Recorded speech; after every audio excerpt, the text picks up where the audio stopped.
I'm just grabbing coffee. That's what she said.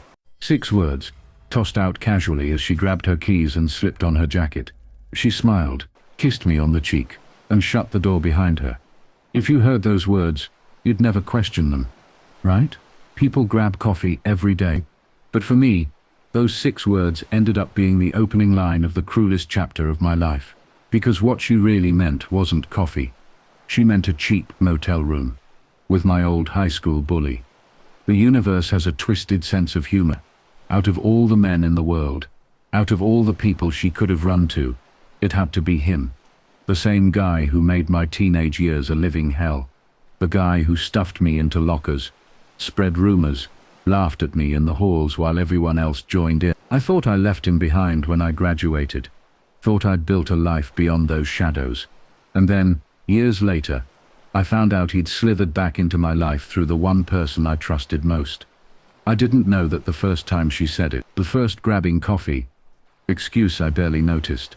She came home with a cup in her hand, smiled like nothing was wrong. And I didn't think twice. But patterns are sneaky things. A few days later she said it again. Same casual tone, same light kiss on the cheek. And again, and something inside me stirred. Call it instinct. Call it paranoia, but I'd learned over the years that when someone gives the same excuse too many times, it's not convenience. It's a script. The first time I tested it, I didn't plan to. It was a Saturday morning. She left, said the same lie. I'm just grabbing coffee. I nodded, pretended to scroll my phone, waited 10 minutes, then followed. It wasn't suspicious to me at the time. I just wanted to know which cafe she kept going to. Except she didn't go to a cafe. She drove past 3 of them, past the one she used to love with the big red awning, past the Starbucks that was always crowded. Instead she kept driving, out of town. My chest got tight, my hands sweaty on the wheel. I told myself she might be meeting a friend. Maybe she wanted to read somewhere quiet. But then she pulled into the parking lot of a dingy motel on the highway, the kind with flickering neon lights and cracked pavement. She parked, checked her phone, then got out, her hair catching the sunlight. My stomach dropped. I pulled into a lot across the street, heart pounding so loud I could barely hear. I watched her walk up the stairs, her steps hesitant, but practiced, like she'd done it before. She stopped at room 27, knocked, and the door opened. And that's when I saw him. I swear, the universe slowed down just to twist the knife deeper. That face, I'd know it anywhere. Older now, but the same cruel grin, the same arrogant stance. My old high school bully, the guy whose voice still echoed in my nightmare. And there he was, standing in the doorway of a motel room, reaching out to pull my wife inside. I couldn't breathe. My throat closed up, my vision blurred. 1,000 memories slammed into me all at once. Him shoving me into a locker, calling me names, laughing as others joined in. And now, years later, he had his arm around the woman I built my life with. I sat frozen, gripping the steering wheel until my knuckles went white. I didn't storm over. I didn't honk the horn or shout his name. I felt like the scrawny kid he used to push around, powerless and humiliated. Only this time, it wasn't just me he was mocking. It was my marriage. I don't know how long I sat there, engine off, staring at that door. Minutes, hours. When she finally came out, her hair messy, her shirt wrinkled, he kissed her quickly before she walked back to her car. She glanced around like a thief, not noticing me across the street. She climbed in, fixed her hair in the mirror, and drove off. I followed her home, careful to stay back. She walked through the door like nothing had happened. Holding a coffee cup she must have picked up on the way. She smiled at me, kissed my cheek, said, "Sorry it took so long." The line was crazy. And I smiled back. I smiled like a man whose insides weren't burning, who didn't just watch his wife walk out of a motel with the one guy he hated most in the world. That night, I lay in bed beside her, staring at the ceiling. She curled against me, breathing softly, her hand on my chest.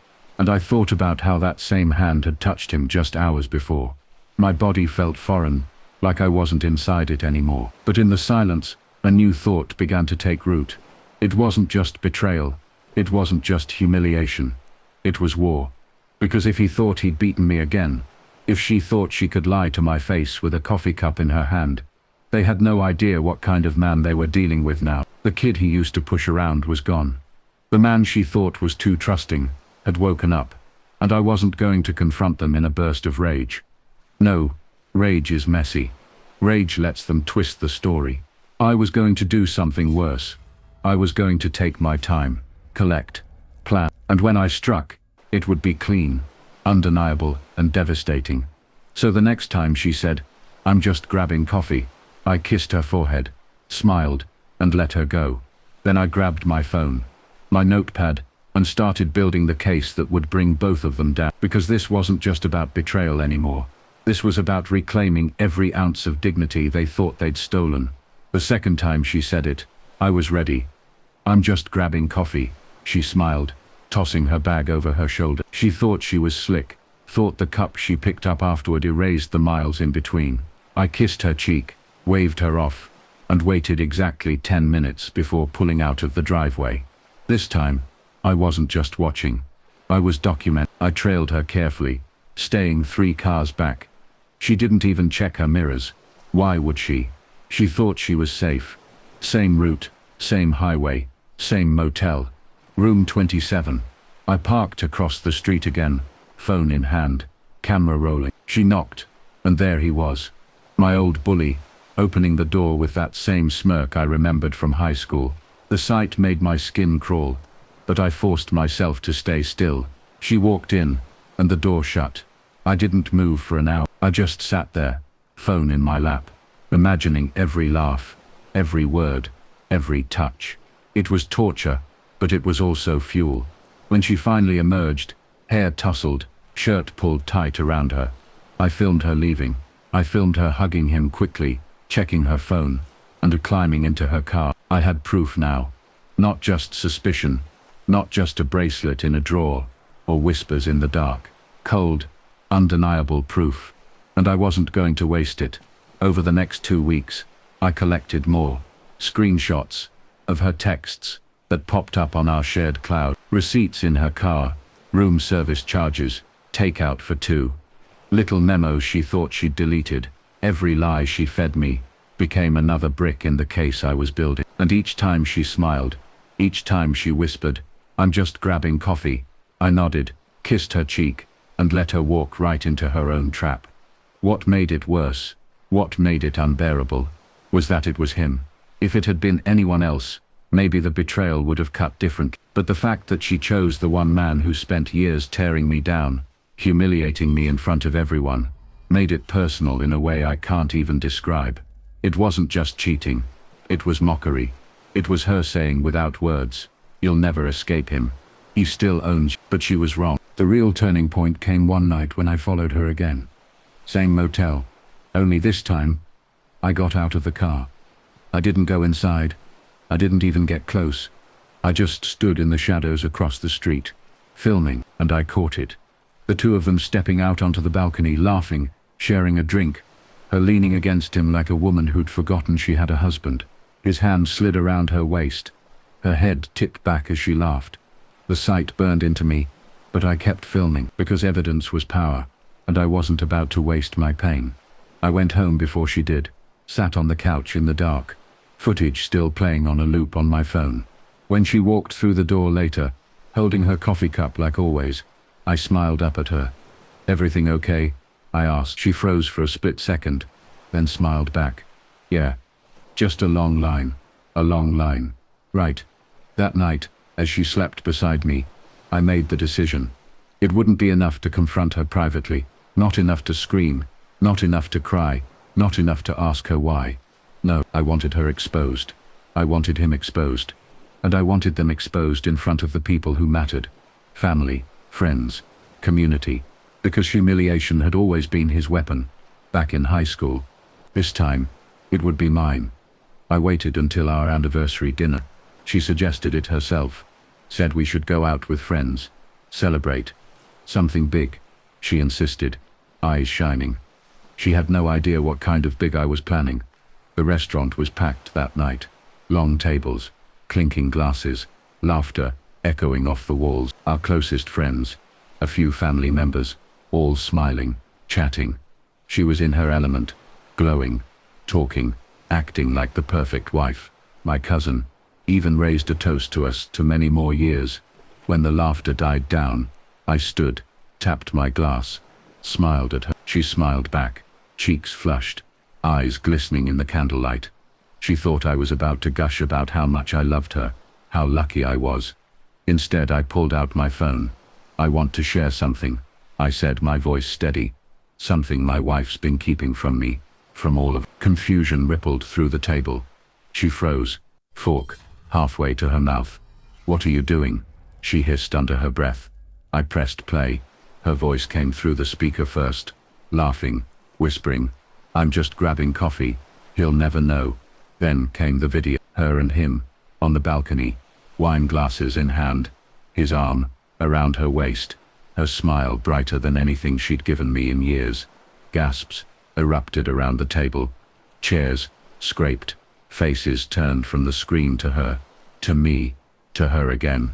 She shot to her feet, eyes wide, shaking her head. Not, but it was.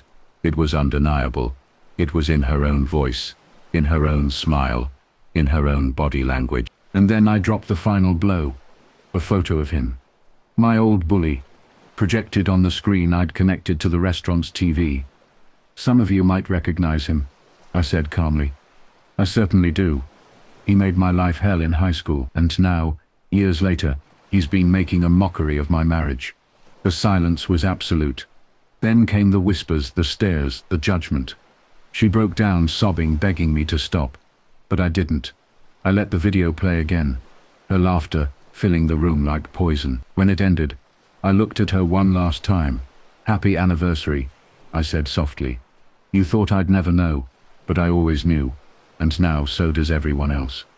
I walked out then, leaving her sobbing at the table, our friends stunned into silence. The fallout was swift. The divorce was clean, thanks to the mountain of evidence I had. She couldn't fight. I kept the house, the car, the savings. She walked away with her reputation in ashes. Word spread fast. Family, community, even her job. She went from admired to avoided in weeks. And him, the bully, he disappeared. I heard his wife left him. His job fell apart. Turns out people don't want to do business with a man caught in scandals with another man's wife. Especially not when that other man has proof to back every word. It's been months now. Sometimes I still hear her voice in my head. That casual line she used so often. "I'm just grabbing coffee." But now it doesn't sting. Now it's a reminder of how lies unravel, how arrogance blinds people, how patience is sharper than rage. She thought she could lie to me with a coffee cup in her hand. He thought he could humiliate me again, like we were still kids in high school. But in the end I was the one who walked out of that restaurant with my head high, while they both drowned in the weight of their own choices, and that's the part they'll never escape.